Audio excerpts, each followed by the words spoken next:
kumain ng chicken. Tapos may baong kami na rice. Alek. Ako lang yung may rice. Kaya siya nagiging kanina kasi baon ako ng rice. Kasi nga, may gravy dito. Ano yung gravy? Gravy. Dahan lang, anak. Namumuha. How many days you did not eat? Kita niya, oh.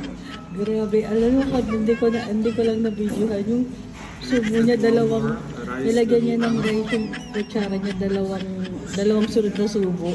Kaya mo. So, sige. Kaya mo yan.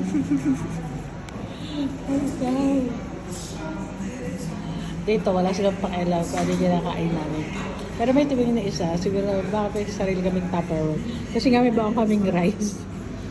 Masarap kasi may gravy, tapos chicken, tapos walang rice, diba? Siyempre tayong Pilipino, gusto natin may rice. Diba, Lek? Yeah. Kanina, munting na maiyak si Alec, walang rice eh. Tuy. Saya ka naman ngayon, kumain ka ng rice. Kala ko, iiyak ka kanina eh. I'm busog na. Aga.